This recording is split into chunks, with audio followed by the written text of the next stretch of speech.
Hello students and welcome to our YouTube channel. जैसे आप सबको पता है कि यहाँ पे फ्लूइड और सॉम का हम लोग प्रैक्टिस सेशन कर रहे हैं, जो एसएससी जेई आरआरबी जेई की अपकमिंग वैकेंसी है। आरआरबी जेई में बहुत ज़्यादा वैकेंसीज आने वाला है, तो ये एसएससी जेई भी मिस ना हो आपसे और आरआरबी जेई की वैकेंसीज भी आपसे मिस ना हो। जैसे एसएससी जेई का ऑनगोइंग वैकेंसीज है, फॉर्म फिलअप होना स्टार्ट हो गया है।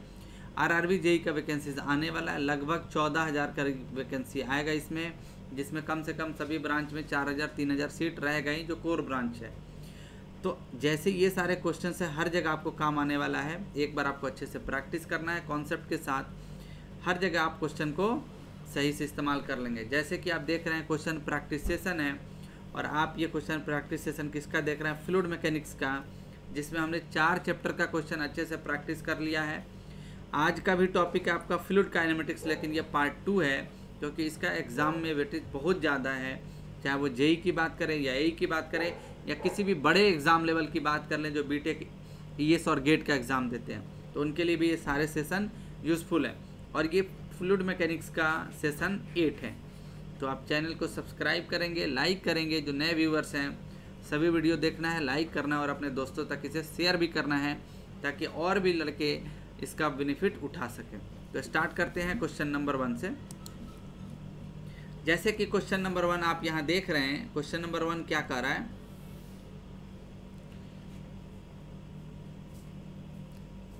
If is the stream function in a 2 dimensional flow field, then the magnitude of the velocity vector at the point. यानी यहाँ पे क्वेश्चन मिस है। अगर साई इक्वल टू आप देखेंगे, अगर एक्स वाई दिया हो, तो यहाँ पे 2xy दिया हो, तो यहाँ पे u equal to psi equal to यहाँ पे 2x है, 2x मिस हो गया। तो यहाँ पे आप जानते हैं, अगर हमें निकालना पड़ेगा टोटल वेलोसिटी निकालने के लिए, वेलोसिटी किसका फंक्शन होता है? U I plus V J का, ये वेलोसिटी है। अब यहाँ पे small U velocity along the X direction और small V velocity along the Y direction. अगर हमें कैलकुलेट करना है साई के रिस्पेक्ट में, तो हमने एक रिलेशन इससे पहले सेशन में देखा है। u इक्वल टू क्या आता है? Minus del psi by del y, और v इक्वल टू क्या आता है? Del psi by del x. ये हमारा होगा। अब यहाँ से हम देख सकते हैं, अगर स्मॉल u इक्वल टू लिखना हो तो इसको डिफ्रेंशिएट कर देंगे y के रिस्पेक्ट में, तो ये वैल्यू क्या देगा? -2x, और यहाँ पे आपका कोऑर्डिनेट दिया हुआ है 1 1, एक्स के जगह पर पुट कर दे तो -2। स्मॉल v इक्वल टू अगर आप देखें तो यहाँ पर इसको किसके रेस्पेक्ट में डिफ्रेंशिएट करना है? x के रेस्पेक्ट में, तो वैल्यू आपका आएगा 2y, कोऑर्डिनेट पुट करेंगे 1 तो 2 आएगा। यानी v इक्वल टू हम जानते हैं resultant velocity square root of u square plus v square होता है। यहाँ वैल्यू पुट कर देंगे तो -2 का होल स्क्वायर प्लस 2 का होल स्क्वायर, 4 + 4 आएगा, और total velocity v equal to क्या आ जाएगा?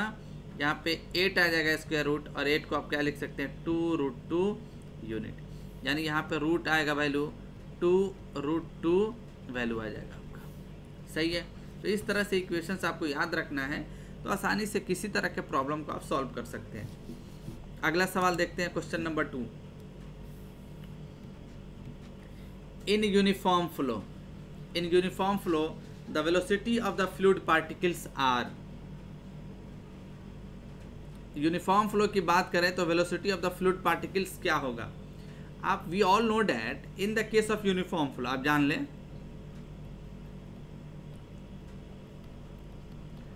यूनिफॉर्म फ्लो की अगर बात करें तो आप मान लीजिए कि यह एक क्रॉस सेक्शन है जिसके अंदर फ्लो होने वाला है।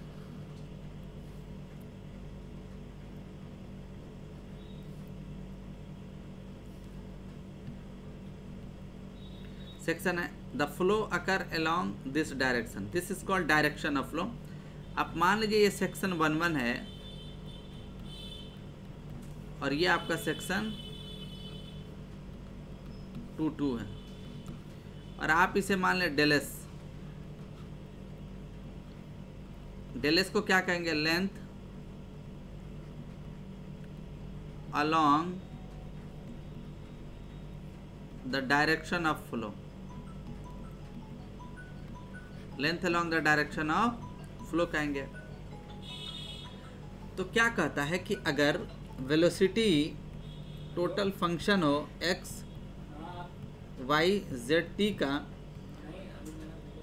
वेलोसिटी अगर फंक्शन होगा एक्स वाई जेड टी का, तो इस केस में आप कह सकते हैं कि यहाँ पे कि अगर यह वेलोसिटी लेंथ के साथ along the direction of flow, अगर फ्लूइड की वेलोसिटी लेंथ के साथ along the direction of flow, magnitude और डायरेक्शन दोनों में चेंज नहीं हो रहा है, तो इस तरह के फ्लो को क्या कहेंगे आप? Uniform flow. कहने का मतलब क्या होगा कि ये स्पेस के रिस्पेक्ट में चेंज ना हो, del v by del s given time constant हो और ये चेंज ना हो, तो आप क्या कहेंगे? ये वैल्यू क्या होगा? 0 के बराबर होगा।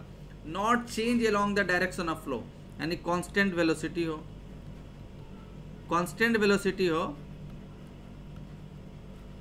Along the direction of flow, लेकिन ये वैल्यू 0 के बराबर, ये वैल्यू चेंज ना हो पॉइंट टू पॉइंट, तो इस तरह के फ्लो को आप क्या कहेंगे? यूनिफॉर्म फ्लो कहेंगे। लेंथ के रिस्पेक्ट में चेंज ना हो, लेकिन स्टेडी फ्लो क्या है? टाइम के रिस्पेक्ट में डिफाइन होता है। इन दोनों में फ़र्क समझ के आपको रखना पड़ेगा, तभी आप सही एक्यूरेट आंसर कर सकते हैं। तो ऑल यहाँ पर आप क्या कहेंगे? Equal in all direction, but the clear definition will be here. अगला सवाल देखते हैं, question number 3। The continuity equation is satisfied by, the continuity equation is satisfied by. अब ऑब्वियस सी बात है, we all know that 2 dimensional flow की बात करें, कॉन्टिन्यूटी इक्वेशन 2 डायमेंशनल के लिए भी होता है, 3 डायमेंशनल फ्लो के लिए भी आपका होता है। अगर 2 डायमेंशनल फ्लो की बात करें तो आप क्या कहते हैं? Del you by del x plus del v by del Y equal to क्या होता है? 0 होता है। सिंपल सी बात है। अब यहाँ पे सभी को क्रॉस चेक करना पड़ेगा, ये तो बिल्कुल नहीं होगा क्योंकि ये कभी 0 के बराबर नहीं हो सकता है। आइदर ये होगा या ये होगा। बी को चेक करते हैं, इसको डिफ्रेंशिएट करते हैं x के रेस्पेक्ट में, तो x प्लस वाई का डिफ्रेंशिएशन क्या हो जाएगा? 1 हो जाएगा, और 1 हो जाएगा, और y क्या हो जाएगा? 0 हो जाएगा। यानी b में del you by del X equal to value आ गया 1। ऐसे ही del v by del Y अगर चेक किया जाए तो आप डिफ्रेंशिएट करेंगे इसको y के रेस्पेक्ट में, तो x कांस्टेंट है 0 और यहाँ y का डिफरेंस है -1। यानी del v by del y का वैल्यू क्या आ गया अपना? -1 आ गया। वैल्यू पुट करेंगे 1 - 1 इक्वल टू क्या आ गया अपना? 0 आ गया। तो आप कहेंगे कि ये कॉन्टिन्यूटी इक्वेशन को क्या कर रहा है? सेटिस्फाई कर रहा है।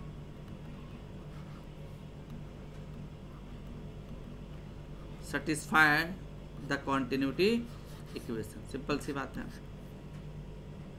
तो यहाँ पे आप कहेंगे B is the right answer. तो ऑप्शंस को एलिमिनेट करने आपको आना चाहिए। क्वेश्चन नंबर 4 देख लेते हैं। A stream line and an equipotential line, stream line और इक्वी पोटेंशियल लाइन की अगर बात करें तो आप इक्वी पोटेंशियल लाइन आप जानते हैं क्या होता है? द लाइन अलोंग विच, जिस लाइन के अलोंग अगर पोटेंशियल फंक्शन कांस्टेंट हो जाए उस लाइन को हम क्या कहते हैं? Equi potential line. और स्ट्रीम लाइन किसे कहते हैं? जिस लाइन के along stream function Sai constant हो जाए। तो इस तरह के फ्लो को आप क्या कहते हैं? स्ट्रीम लाइन और इक्वी पोटेंशियल लाइन। अगर ये दोनों एक साथ होंगे तो ये हमेशा क्या होंगे? परपेंडिकुलर टू ईच अदर होंगे, लाइक दैट। मान लीजिए ये φ1 है और ये φ2 है, ये φ3 है, तो ये φ1 का वैल्यू इस लाइन के अलोंग हमेशा कांस्टेंट होगा। ये ψ1 है, ये ψ2 है, ये ψ3 है, तो इसका वैल्यू इसके अलोंग कांस्टेंट होगा। और इनके बीच जो आप देखेंगे तो ये हमेशा एक दूसरे को परपेंडिकुलरली इंटरसेक्ट करेंगे, और इस कॉन्सेप्ट को आप कहते हैं फ्लो नेट। ठीक है, तो ऑब्वियसली कहेंगे are perpendicular to each other. Question number 5 देख लेते हैं।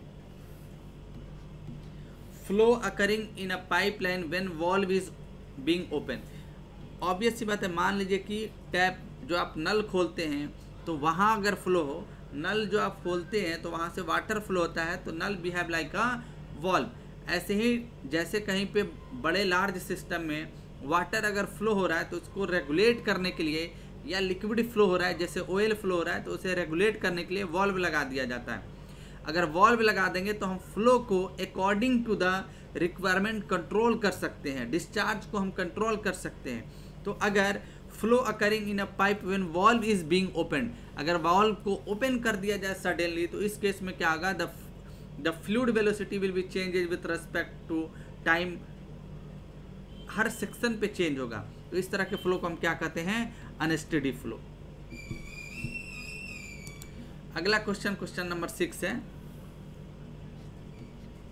The flow in which conditions do not change with time at any point. Definition है, वैसा फ्लो जिसमें कोई भी फ्लूइड प्रॉपर्टी टाइम के साथ चेंज ना हो, सेक्शन टू सेक्शन, तो इस तरह के फ्लो को हम क्या कहते हैं, स्टेडी फ्लो। जैसे 1-1 सेक्शन है और ये 2-2 सेक्शन है, तो वेलोसिटी हो, प्रेशर हो या डेंसिटी हो, ये तीनों with respect to not change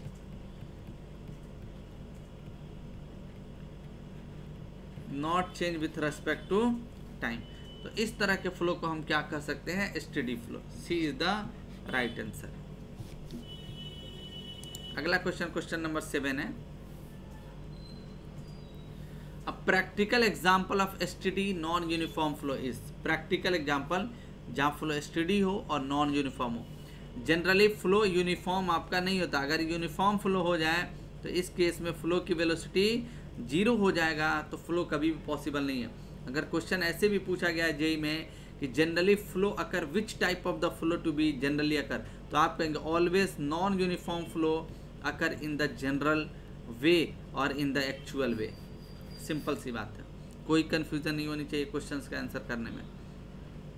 तो स्टेडी नॉन यूनिफॉर्म फ्लो आप ऑब्वियस सी बात है किसे कहेंगे, जैसे मान लीजिए कि एक टैपर्ड पाइप है लाइक दैट, चाहे वो इंक्रीजिंग क्रॉस सेक्शन का हो या डिक्रीजिंग, चाहे वो कन्वर्जिंग हो या डाइवर्जिंग हो, तो आप देखेंगे ये टैपर्ड है, इस टैपर्ड में हर सेक्शन पर वेलोसिटी क्या होगा, मैग्नीट्यूड और डायरेक्शन में चेंज जाएगा। लेकिन डिस्चार्ज जो यहाँ पे होगा वहीं इस सेक्शन पे होगा, जो डिस्चार्ज यहाँ होगा वहीं यहाँ होगा। तो आप कहेंगे constant discharge through a long straight tapering pipe. तो D will be the right answer. सही है। अगला देखते हैं question number 8।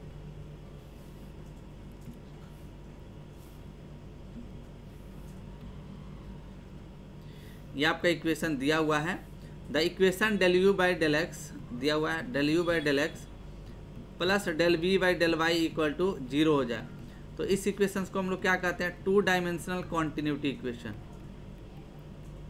2 dimensional continuity equation. अगर ये 2 डायमेंशनल कॉन्टिन्यूटी इक्वेशन है तो आप क्या कहेंगे, फ्लो कैसा होना चाहिए, फ्लो आपका स्टेडी होना चाहिए, फ्लो आपका इनकम्प्रेसिबल होना चाहिए, फ्लो आपका इनकम्प्रेसिबल होना चाहिए, और फ्लो कैसा होना चाहिए, 2 डायमेंशनल फ्लो। तो ये ऑप्शंस आपको सेलेक्ट करना है। 2 डायमेंशनल सही है, compressible not to be there, 2 dimensional incompressible continuity equation, और ये है क्या, कॉन्टिन्यूटी इक्वेशन है, तो B will be the right answer. तो इक्वेशन पे समझ होनी चाहिए आपको, मैथमेटिकल एक्सप्रेशन का डेरिवेशन आपको आना चाहिए, तभी आप कॉन्सेप्चुअल सवाल का आंसर दे पाएंगे। अगला है क्वेश्चन नंबर 9।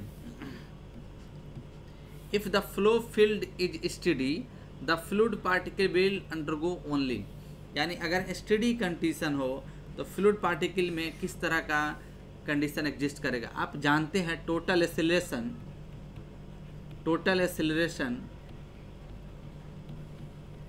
को मान लीजिए टोटल एक्सेलरेशन ए है, तो total acceleration a equal to होता है convective acceleration plus temporal acceleration AT, और कन्वेक्टिव एक्सेलरेशन मान लीजिए कि ए इक्वल टू, अगर ये वेक्टर ऑब्वियस सी बात है वेक्टर क्वांटिटी है, तो AXI ये इक्वेशन बनता है AYJ प्लस AZK, ये इक्वेशंस बनता है, जहाँ पे A टोटल एक्सेलरेशन है और AX along द X है, AY along द Y है और AZ along द Z है, and total acceleration will be there. तो इस तरह से अगर हम देखें तो यहाँ पर AX इक्वल टू, एक ही आप लिख लें, AX इक्वल टू क्या लिखते हैं, U del U by del X, small v del U by del Y plus small w del U by del Z। ये अपना हो गया कन्वेक्टिव एक्सेलरेशन, प्लस इसमें आप ऐड करते हैं del U by del t. तो ये कहलाता है, यानी जो एक्सेलरेशन डिस्टेंस के साथ चेंज हो, जैसे एक्स के साथ चेंज हो रहा है, तो इस तरह के एक्सेलरेशन को हम क्या कहते हैं, एसी, यानी कॉन्वेक्टिव एक्सेलरेशन।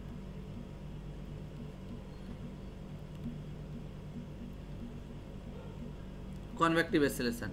और del you by del T को हम क्या कहेंगे, टेम्पोरल एक्सेलरेशन। यानी ए टी इक्वल टू अगर हम लिखे तो क्या लिखेंगे, del you by del t. तो आप जानते हैं स्टेडी फ्लो में क्या होता है कि जो भी फ्लूइड की प्रॉपर्टी टाइम के से रेस्पेक्ट में चेंज होता है वो जीरो होता है, यानी टेम्पोरल एक्सेलरेशन क्या हो जाएगा, जीरो हो जाएगा। तो इस केस में कहेंगे, और टेम्पोरल एक्सेलरेशन को ही हम क्या कहते हैं, लोकल एक्सेलरेशन कहते हैं। तो आप कहेंगे कि फ्लूइड फ्लो अगर स्टेडी कंडीशंस में हो रहा है तो यहाँ पे सिर्फ कन्वेक्टिव एक्सेलरेशन एग्जिस्ट करेगा। अगर यही फ्लो का नेचर स्टेडी यूनिफॉर्म हो जाता तो आप कहते हैं टोटल एक्सेलरेशन जीरो होता। तो ये कुछ पॉइंट होता है, याद रखना आपको। अगला सवाल है क्वेश्चन नंबर 10, काफी इंपॉर्टेंट सवाल है। In steady flow of incompressible fluid as the diameter is double the velocity will be. आप जानते हैं continuity equation Q equal to A V होता है। अगर फ्लो हो रहा है तो आप क्या करेंगे, दो सेक्शन है तो दोनों सेक्शन पे आप क्या करेंगे, कॉन्टिन्यूटी इक्वेशन अप्लाई कर दें। आप क्या लिखेंगे, A1 V1 equal to A2 V2 लिख देंगे। अगर यही फ्लो स्टडी है एज द डायमीटर डबल और A इक्वल टू आप पाई बाई 4 D1 स्क्वायर लिखेंगे, V1 equal to pi by 4 D2 square into V2।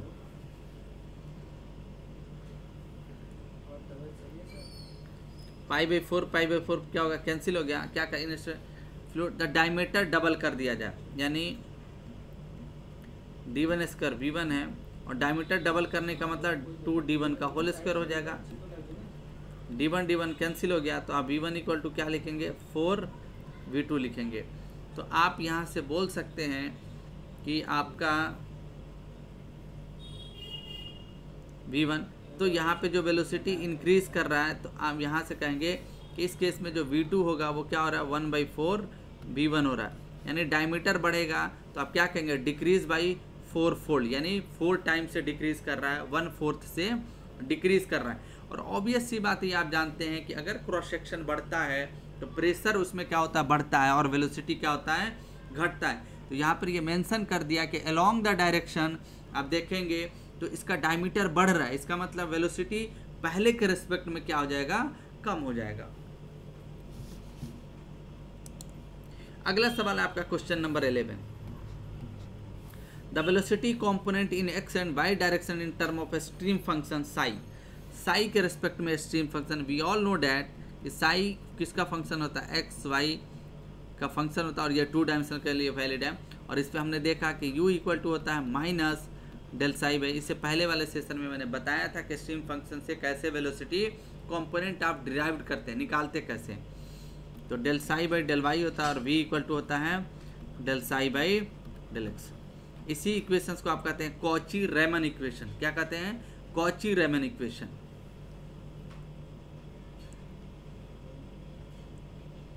तो u equal to del psi by del x यहाँ देख रहे हैं ये वाला, और v equal to del psi by del x, यानी d will be the right answer. 11 नंबर question number 12, a study in compressible flow is given by u equal to दिया हुआ है x square plus y square और v equal to दिया हुआ है 2xy। What is the convective acceleration along the x direction at point 11, और point आपका दे दिया 11। x डायरेक्शंस के along हमें कन्वेक्टिव एक्सेलरेशन लिखना है, और x इक्वल टू आप जानते हैं क्या होता है, u del you by del x, v del you by del y plus w del you by del z plus del you by del t. Time आपका इनकम्प्रेसिबल, ये वैल्यू आपको temporal हमें निकालना नहीं है, जीरो हो जाएगा। z कंपोनेंट आपको दिया नहीं है, ये भी जीरो होगा 2 डायमेंशन में। तो x इक्वल टू इक्वेशन बन जाएगा del you by del x del you by del y. अब यहाँ से हम निकाल लेते हैं, अगर पॉइंट 11 दिया हुआ है तो u का वैल्यू क्या आ जाएगा, 1 + 1 = 2। अगर v इक्वल टू 2xy है तो 2 इंटू 1 इक्वल टू 2। अब यहाँ पे अगर u का वैल्यू निकाल लिया आपने, v का वैल्यू निकाल लिया, तो del u by del x अगर लिखें आप तो क्या आ जाएगा, 2x आ जाएगा, वैल्यू पुट करेंगे 2। Del v by del y अगर लिखा जाए तो यहाँ पर आ जाएगा 2x और वैल्यू आपका आ जाएगा 2। वैल्यू पुट कर देते हैं, x इक्वल टू u का वैल्यू क्या अपना 2 2, u भी 2 है 2 और इसका वैल्यू 2 प्लस 2 इंटू 2, यानी वैल्यू कितना 4 प्लस 4 इक्वल टू 8 यूनिट। आराम से निकाल सकते हैं, चाहे वो थ्योरेटिकल कॉन्सेप्ट बेस्ड क्वेश्चन हो या न्यूमेरिकल हो। जब कॉन्सेप्ट क्लियर होगा तो सभी का आंसर होगा, C will be the right answer, 8 unit. अगला सवाल क्वेश्चन नंबर 13 देखते हैं। If u and v represent velocity component in x and y direction 2 dimensional potential function then del u by del x। क्या करा कि from continuity equation हम देख सकते हैं,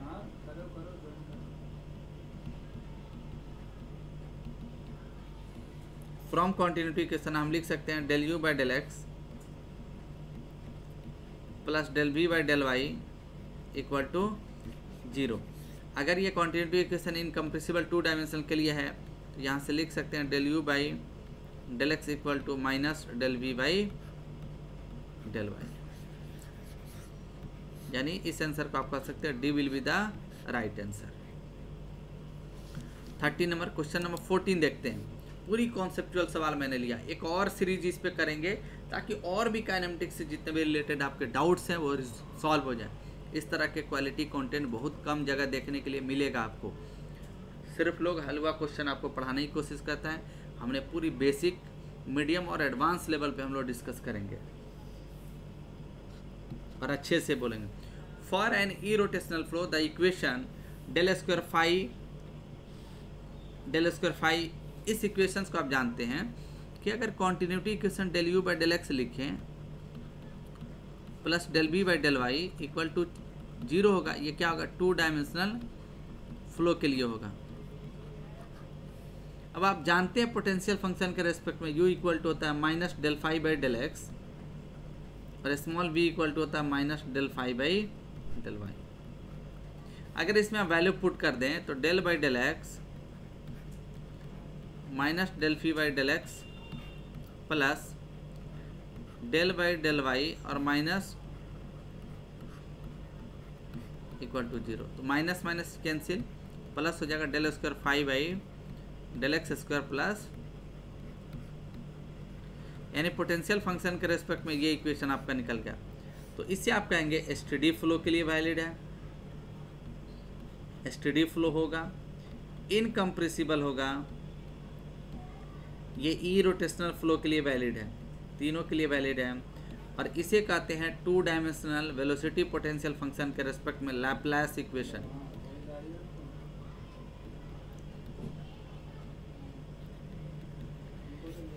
इसे हम क्या कहते हैं, लैप्लेस इक्वेशन कहते हैं। तो C will be the right answer, क्योंकि कॉची रेमन इक्वेशन किसके रेस्पेक्ट में डिफाइन है, स्ट्रीम फंक्शन के रेस्पेक्ट में। अभी हमने बताया था आपको। आइलर इक्वेशन कहाँ पे पढ़ते हैं, डायनामिक्स में पढ़ते हैं जहाँ पे बर्नौली इक्वेशन डिराइव्ड होता है। पॉइजन्स इक्वेशंस आप कहाँ पे पढ़ते हैं, वो स्ट्रेंथ ऑफ मटेरियल की बात है।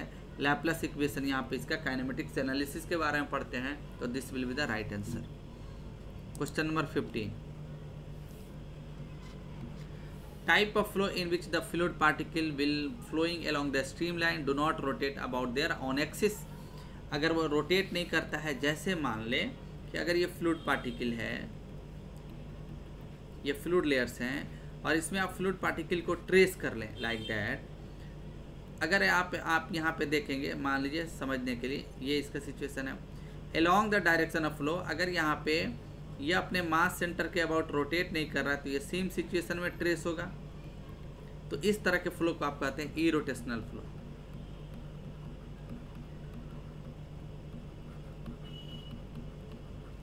when the fluid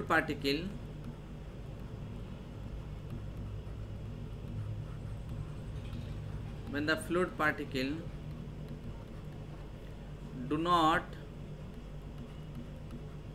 rotate about